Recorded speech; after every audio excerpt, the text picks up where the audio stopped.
My name is Anson and my thesis topic is Uru Development Hub Bepur. Kerala is a place which is rich in its variety of culture and traditions, which led to a development of various crafts and practices based on the culture and of a particular area. Among them is the Uru making of Bepur, which with a history of more than 1500 years. But by the end of the 20th century, there was a huge decline because of the lack of availability of raw materials and political factors. So, the aim of the project is to create an environment that reflects the cultural heritage and craftsmanship of Uru making and developing the craft through responsible tourism, hence establishing the craft to its past glory. So, what is an Uru? Uru is the name for the wooden dough-like ships made by the Asharis of Bepur. Urus were used by the Arabs since ancient times as trading vessels, followed by Romans, Portuguese, and British. Retrospective of shipbuilding in Bepur. Starting from the 1000 BC, the trade relations with the Arabs started, and the first Uru was made following the arrival of Romans, making the Bepur a center of maritime trade. Following that, the Portuguese came to India, and in 1513, the Portuguese signed the treaty with the Zamorans to build ships. Then later, trade connections were established with other Arab countries, and the British collector M.V. Connolly, seeing the potential of teak and coir of Malabar, used Bepur as a port of raw material trade, particularly teak and coir. The trade along the Bepur port was very active until 1978, when the Indian government passed a law prohibiting the export of raw materials. After that, in 2011, there are orders from Arab countries following the FIFA Games of 2022. After that, an Uru leaves Bepur every year. Culture and craftsmanship of Uru making. Along the years, Uru making has become a part of the culture and the culture of the people of Bepur, and various cultural practices and families emerged to develop the craft. And the tradition was transferred along the generations within the families.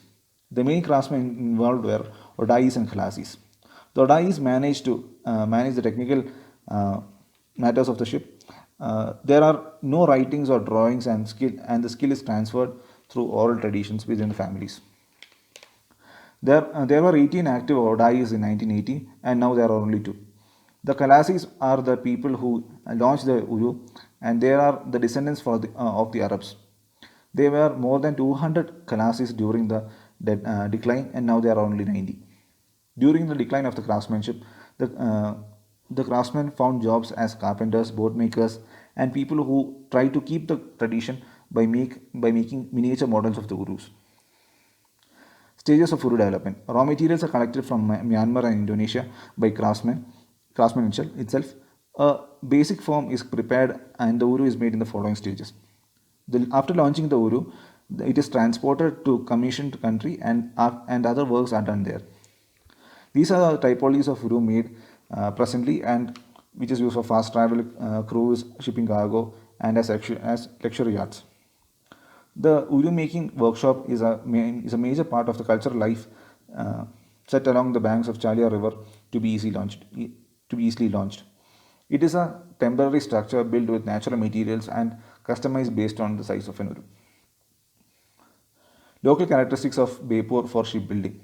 First, it's an estuarine port, presence of the monsoon winds, availability of timber, Arab trade links, influence of Portuguese skilled laborers, etc. Because of the significant development depth of the low tidal range, Uru making centers are zoned along the Chalia River. Unlike the other crafts, there are no settlements of craftsmen in Bepur. They live along the areas of Bepur and Chalia. Even though the Uru is made in Kerala, there is not even a single Uru in Kerala. So the whole market is dependent upon the other countries. People in Kerala are not aware of the craft, so there are no orders of any Uru from in Kerala. So today, the present generation of craftsmen are not willing to master the craft. Present situation of Uru making. These are the social factors, economic factors, and present opportunities. Exploring the potential of tourism in the area. There are 10 tourist destinations within a 7.5 kilometer radius, in which 6 of them are in 2.5 kilometer radius, and the access points are in a very close proximity.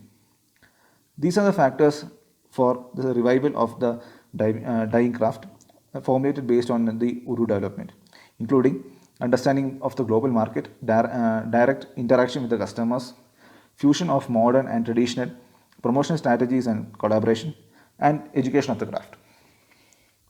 Following the study of the study, a strategic framework is prepared with the major goals of developing the craft, establishing the Uru making as a cultural aspect of Bepur, making it known to the public through responsible tourism, empowering the socio-economic status of the community of for this, the whole spaces are to be incorporated. Since the spaces are involved from are of different sector typologies, uh, case studies involved in different typologies are to be studied. The first live case study is the Sarkalaya Art and Craft Village at Kozhikode, designed by architect R.K. Ramesh. I have chosen this case study to understand the representation of craft and its education on the basis of tourism. The spaces involved are their spatial organization in a highly eco-sensitive area. The Sargalia is built around a quarry turned lake, making it a center of focus, splitting the area into two parts for showcasing the craftsmanship and education of the craftsmanship.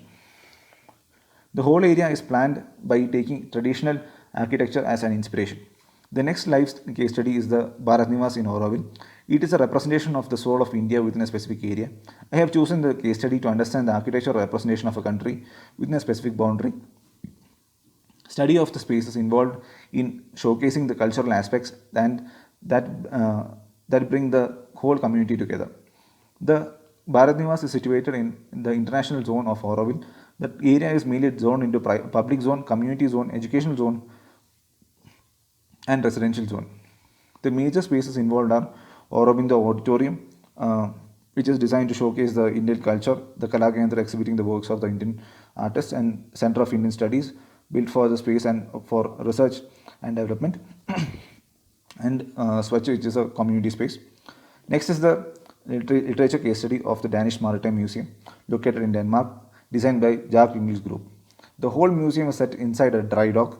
The project has been chosen to study the spaces involved in the museum that reflects the maritime trade and the characteristics of a dry dock.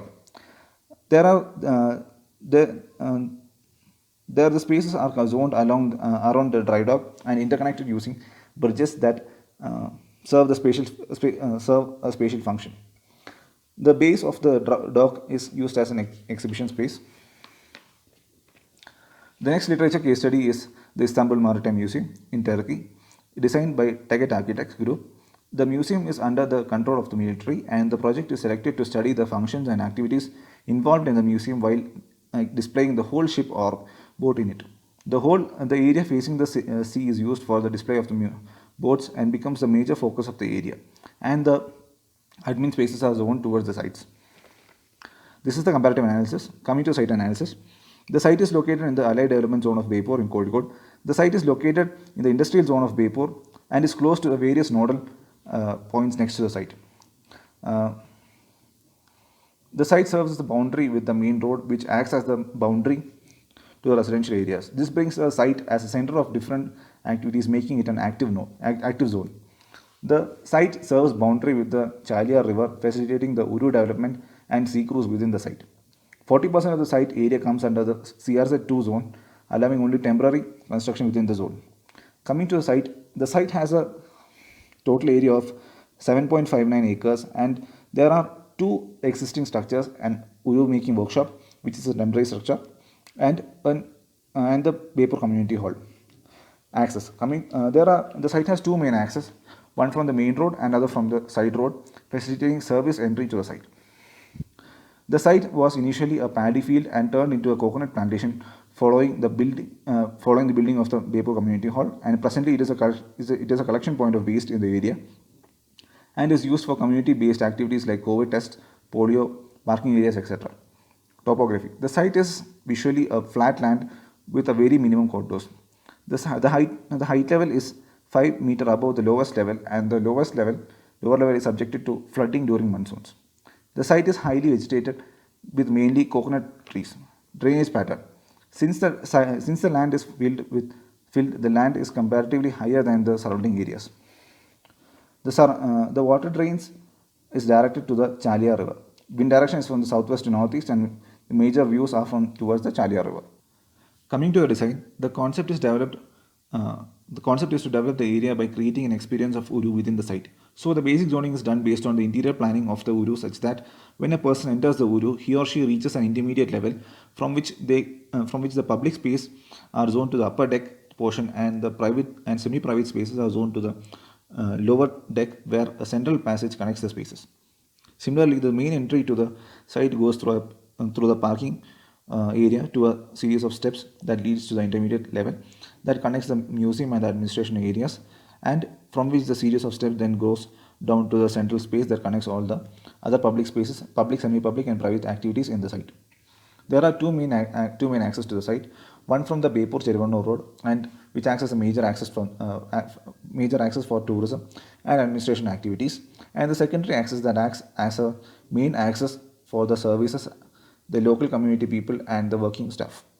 The basic planning is done such that the whole area is divided into public, semi-public, and private areas with zoning the private and semi-public spaces to the site boundaries, making the design look inward as the site is in the allied development zone and different activities come around the site. The site comes under the CRZ2 zone. So there is minimum construction. There is minimum construction in the CRZ2 zone, limiting the major built areas within the non-CRZ zone. This red line separates the CRZ zone from the other zones. Coming to the detailed planning, as there are different user groups in the site, the following areas are explained through the circulation and the perspective of different user groups. Initially, based on the vision of the tourist enters into the site from the Bepur Cherivannur Road. Initially, there is a parking which with a capacity of 42 cars to be parked at a time. Then the parking area is separated from the other spaces through a green space and a series of steps leading to the museum, creating a visual as well as tactile separation from to the hub from the surrounding areas. The museum is oriented parallelly to the road, and the parking areas creating a sense of direction, leading the tourist towards the museum. The tourist then moves to the Info Museum that gives a basic introduction of the Uru, its history and legacy, from which the tourist moves to the central breakout space with craft shops in the ground floor and the cafeteria in the first floor connected through a ramp, following which the tourist moves into the History Museum that showcases history and the historical artifacts during different time periods. After that, the tourist moves into the Uru Display Museum connected through the visual theatre. The Uru Display Museum showcases three different Urus made presently. After that, the tourist opens into the central community gathering space, which hosts the community-based programs, which also connects into the auditorium from that level. The sides of the auditorium is a series of steps acting as a multifunctional seating space and also bringing a flow to the design and direction to the design. The facade of the Uru Display Museum, which is visible from the intermediate platform itself, acting as a creating an identity to the activities of the site. Following which, the tourist moves into the commercial and temporary exhibition areas with craft shops and gathering spaces, with the Uru making workshop in the background. From the commercial center, a series of steps leads to the promenade with craft shops and waiting area connecting to the dockyard for river cruise and sea cruise. Secondly, the workers and the staff enter through the secondary access, and there are the parking areas around the museum, workshop, and the education areas, creating easy access to the work areas. The Uru making workshop is zoned along the coastline, which opens up into the Chalia River, facilitating easy movement from easy movement of the Uru into and out of the river. The placement of the Uru making workshop also creates visual character to the site from the Uru itself, from the river itself. The educational area is zoned such that it gets a prominence from the surrounding spaces as well as restricting itself. The education spaces have a direct access to the Uru making workshop, the auditorium and the accommodation areas, blending itself within the surrounding spaces.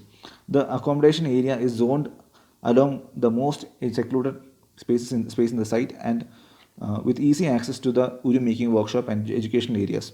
The area also has a living environment, having easy access to the services and the waterfront. The major access for the community is through a secondary access. The secondary access has been a major access point to this part of the site for a long time, and access to the riverside. The riverside is treated such that there are there is more community interaction to the site. The riverbank is visioned as an access point to Chalyam and Kallai from the residential areas around the site.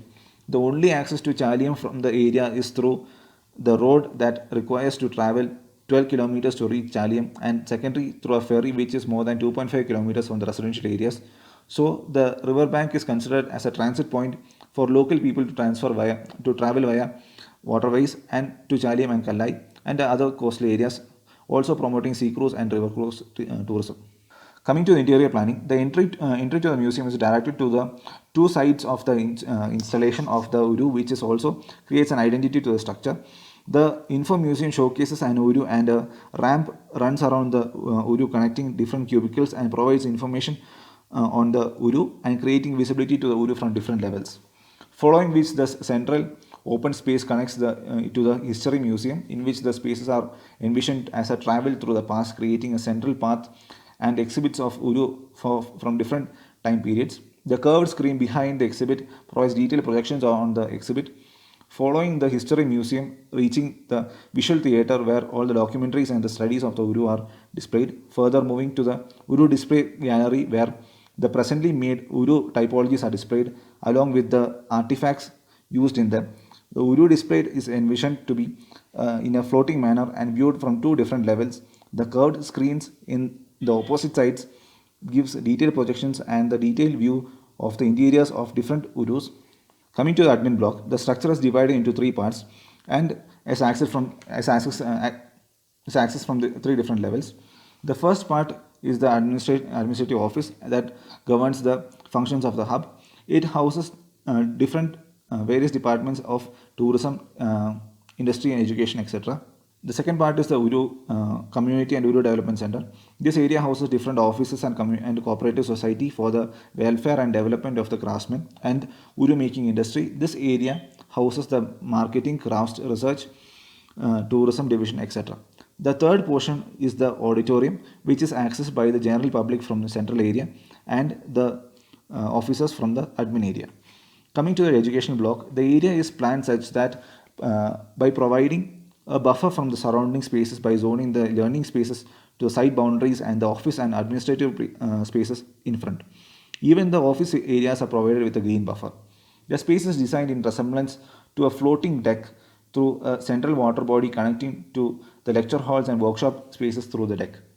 The workshop spaces are zoned to the sides of the Uru workshop, and the workshop is planned into two levels with a deck as learning spaces and the floor areas as workspaces. There is also access for the craftsmen to the workshop areas. Coming to the Uru making workshop, as it is in the CRZ zone, the structure is a temporary structure made entirely of natural materials that showcase the history and trade of colonial rule. The Uru making workshop has two decks, one fixed deck for facilitating the view, and the moving deck housing the storage and of working. Next is the commercial block housing the craft shops, restrooms, multifunctional spaces, promenade and temporary exhibition space. The area comes under the CRZ2 zone, allowing only temporary structures in the area. So the whole space is treated such that there is a minimal construction.